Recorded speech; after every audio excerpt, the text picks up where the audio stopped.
Morning. How are you How all are you today? guys? I'm good, and you guys? I'm good. Good. We're back again, Kenzie, after last week, which was nice. But another Mhm. busy week, but a lot of updates in the past week. So it's exciting times. Yeah, a lot of updates. Big week for dYdX and dYdX chain and friends. So I'm excited that we're here talking about it. It's you guys Same. are afternoon, right? It's almost end of day for y'all. Yeah, Yeah, where are you based, um, Craig? I'm in South Africa. Nice. And Yeah, yourself? for me a bit later. Amsterdam, so it's 4 p.m. So it's pretty easy for me. Cool. Okay, well, people are joining. I see there's already some people in the chat, so let's go ahead and get started. Um, Good morning, good evening, wherever you are. My name is Kenzie, and I'm on the marketing team at dYdX Trading. And today I'm incredibly excited to be joined by Tristan, head of marketing at dYdX Foundation, and senior product manager and researcher Craig from Chaos Labs.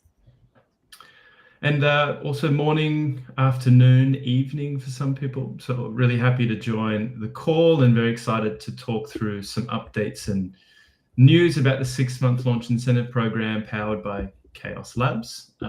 So just a quick TLDR about today. So we'll talk through a few things, but we'll touch upon mid-trading season 2 report, and Craig will share some insights. Talk about trading season 1 rewards, distribution, timings, and any smaller details. And then we'll dive into further questions about trading season 2, season 3, season 4, and the dYdX risk and analytics portal. But without further ado, let's get into it. Cool. So before we start asking you too many questions, Craig, can you just give us a little background on yourself and how you came to be in this industry and working for Chaos Labs? Yeah, sure. I come from a trading background in traditional finance. I worked on an OTC derivative market making desk for 10 years, pretty much doing everything interest rate derivatives related, all the products at that point. Eventually ended up running the desk for the last couple of years. Then I moved on to the other side of the market and joined a interest rate derivative hedge fund for a little while. And in terms of crypto, I've always been interested in it. I frustratingly didn't do anything about my interest for a long time, but I was always interested in how things worked at a very fundamental level. So even when Bitcoin was kind of the only game in town, I was looking for Coursera courses on the tech behind Bitcoin and trying to learn at a relatively low level of detail exactly how does this work.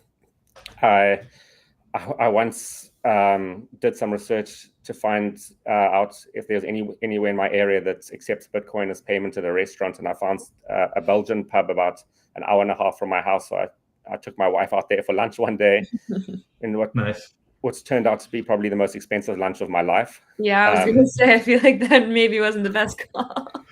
And yeah, I mean, I've kind of just followed my interest. I've gone through the industry. I was a Bitcoin maxi. I was an ETH maxi. I've spent a lot of time at each stage, though. I've really put a lot of effort into just sort of trying to understand this tech and everything to do with it. And eventually, I got to the point where I had to get involved, and so I slowly started getting involved in grants and putting my professional experience. I thought I had something to contribute, trying to get involved at that level, and got more and more involved. And eventually, a side hustle became the main hustle. And at some point, I met Omer, the CEO of Chaos, and we really hit it off. I think mostly we're very value aligned, the way we see the industry and life in general. So started collaborating with them on some projects, and eventually it was just a natural fit to join Chaos full time. Cool. I love Awesome. that journey. Okay, so as you know, as we all know, we're in season 2 of the launch incentives program. So Craig, do you want to talk through some of the highlights from this mid-season report that just went out? Yes, definitely. Beyond the high level metrics, which are obviously very impressive for a 2-month-old protocol, some of the things that I personally found very interesting were how much long tail markets actually make up of the relative volume share. Just compared to V3, it's much higher, which is kind of an interesting observation in terms of just what traders are using dYdX chain for. I'm also very interested, just coming from a risk and I guess very like looking at the fundamentals of it. The funding rates are coming down in general. They are almost exclusively positive, which is interesting in its own right. That wasn't typically seen on V3, and it's not seen on all exchanges.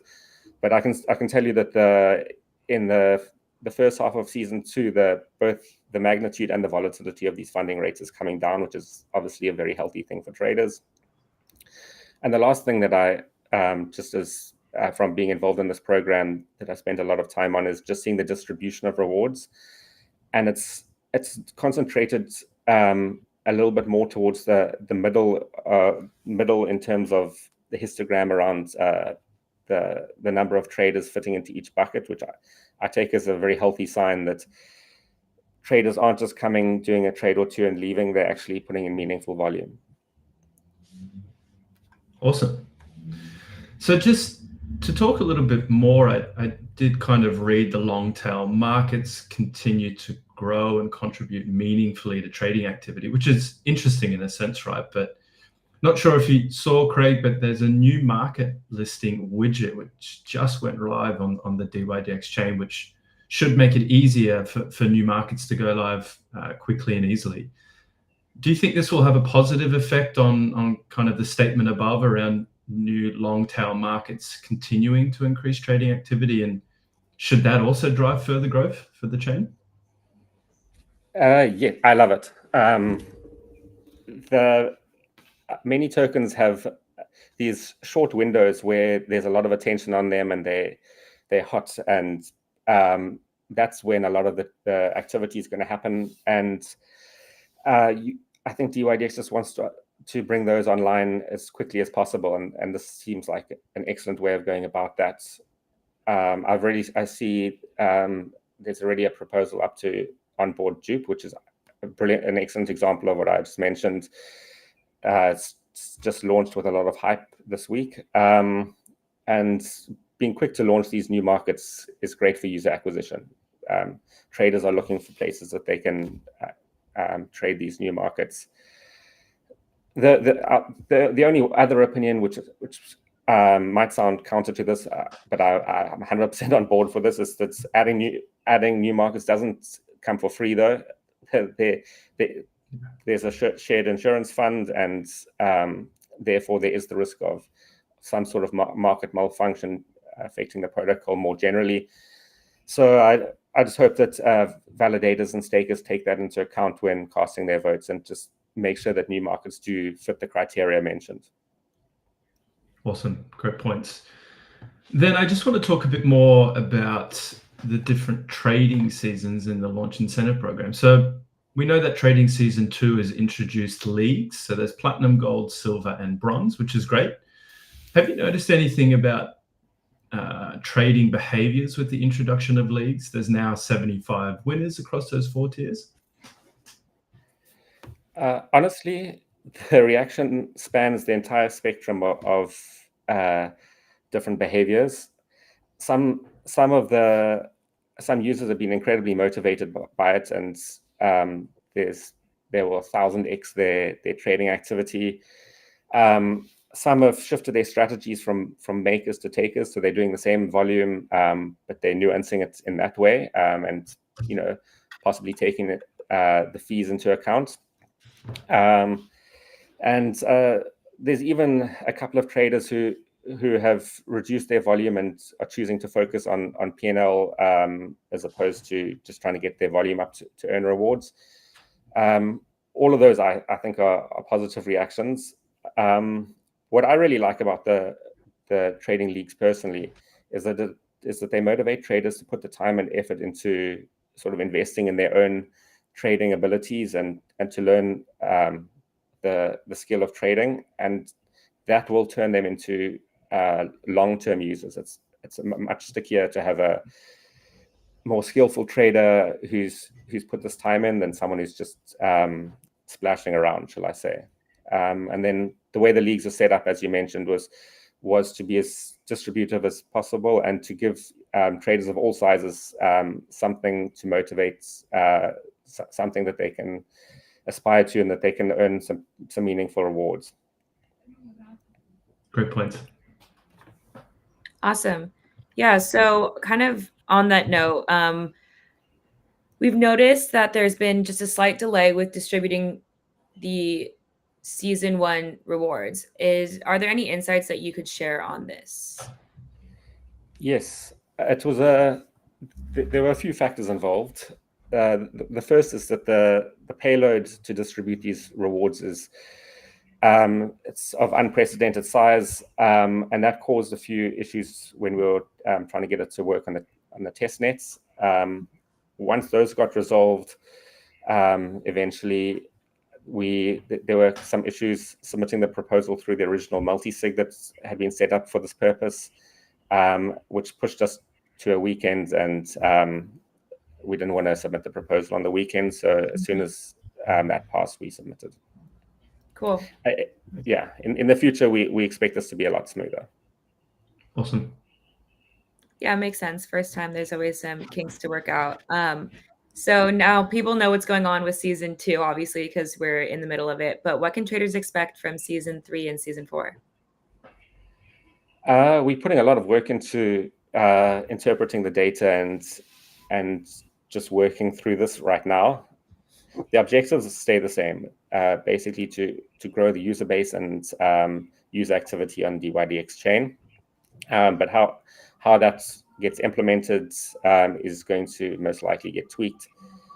I'll also say we love the community ideas and feedback around this. I can assure you it's taken very seriously on our side, and it's probably the best way for us to get actual concrete feedback from the community. So please do keep sharing your experiences with the current structure and any ideas you have for improving it. Awesome. So Craig, just to talk a bit more about how rewards points work. So how is the kind of reward point mechanism? How does that work? So you can place a trade on a new market and then you get reward points for that. Do you get reward points for your P&L increasing? Obviously, you move into a tier based on your deposit amount, but can you shed a bit more light on how rewards points work? I don't want to go to explain the entire formula, but most of it at the moment is just a function of activity on trading activity. So the more you trade, the more rewards points you're going to get. Awesome. And then just quickly moving on, so kind of going off what Kenzie said, the original plan was to have, I think it was about 4 trading seasons or 4 trading seasons exactly. Is this still on track, or could there be more or less? Yes, it's still on track. We don't currently have any plans to change that. I guess it could happen down the line, but it's not something we're looking at optimizing at this stage. It's probably the only thing we're not looking to optimize. Awesome. And then one more question, which is around kind of data and insights. And, there's been quite a lot of topical news, particularly in January. You could talk about the ETF news. So what do you see from a trading behavior point of view with these big lurches and topical news? So is there more liquidations, a lot of changing positions, or what have you noticed? Great question. The simple and slightly obvious answer is that news and volatility leads to trading volumes, but I'll add a little bit more nuance to that. The multiplier towards volumes is significantly higher than the multiplier towards open interest. Both of them do correlate with positively with news and any kind of market events. But I find it kind of interesting that it's generally not just traders putting on a position saying positive or negative and leaving it. There's a lot more activity that's happening around that. So traders, you mentioned changing positions. There's a lot of changing positions that goes on around this. Generally, big news events and lead to these sort of step changes in open interest too, which is great. Most of the time, I'll say that there was an exception around the Bitcoin ETF where that was happening until there was a day with $8 million of liquidations. And those liquidations ended up leading to a reduction in open interest. So probably most of the time, it increases the open interest, but occasionally it actually takes away a little bit. And then the last thing is that it naturally just affects the distribution of activity between markets. When a market's in the news, it just the share of activity shoots up. Cool. Okay, so kind of moving to maybe like a little bit more of a broad topic. So you guys have 10 other projects, including dYdX, using the risk and analytics portal.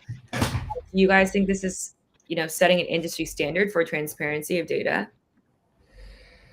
I'll speak for myself. I would definitely say so. The quality of the chaos engineering team was a big motivating factor for me to join them in the first place. And but I also think that the dashboards that go beyond just transparency, they help a diverse group of stakeholders, including core teams themselves, really truly understand what's happening on their protocols. And we regularly get a range of reach outs from core teams to very engaged community members to discuss the implications of these metrics. And then I'll also say that at Chaos, we are massive power users of our own dashboards. So I would say, it's transparency, but also intelligence is the word. Totally. Yeah, I look at your dashboard all the time. It's really well done, in my opinion. And then also, okay, so you mentioned that you worked in TradFi. So did you get any insights from the TradFi derivatives market that you could share maybe with us here? That's quite a broad question. So I suppose I could go many different ways. The one I'll probably talk to is just how just a diverse group of traders creates a healthy trading environment. The more offsetting flows, even sort of differentiated timeframes, they can be. Kenzie and I can both put on the same trade, but we have different timeframes, and or we could put on opposing trades. And we have different timeframes. We both end up making money, and the market makers also make money out of this. So I think attracting as diverse a group of traders on the exchange is probably the most important. Cool. Awesome. And then just kind of going off that, so is there anything that DeFi or derivatives in general could learn or adapt from the TradFi derivatives market to grow it? Because the derivatives market in TradFi is significantly larger than the crypto derivatives market. I guess there's a few things. One is, and I'm not sure how much this is cultural versus just who the user base is, but more hedging activity, and that speaks to differentiated objectives and things like that, because that is a huge part of the TradFi derivatives markets. And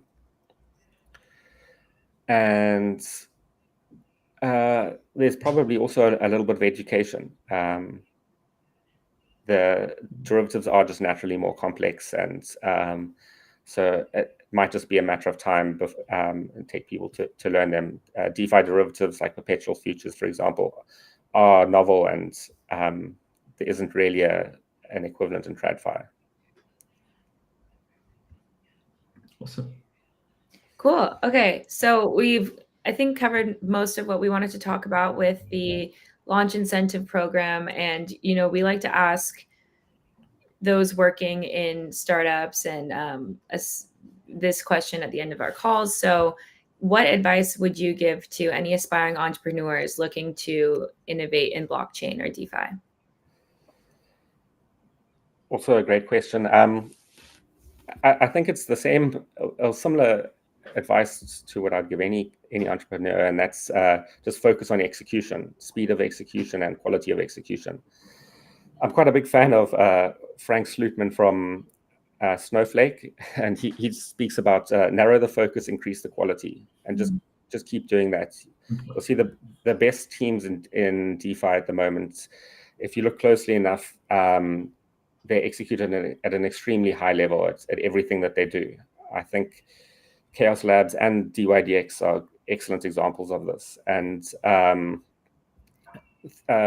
in the coming years, the teams that focus on that are the ones that are going to succeed. Then also, I guess, be scrappy. It doesn't have to be pretty. That's always good advice. And then the last thing is, don't listen to hacks like me. Chart your own path. Well, Craig, thank you so much for your insights, for your advice. This was a really great call. I'm super excited to see how the rest of season 2 turns out, and then also season 3 and 4. So yeah, thank you for joining, and we'll talk to you guys next time. Yeah, thank you, Thanks man. for having me. Okay, bye.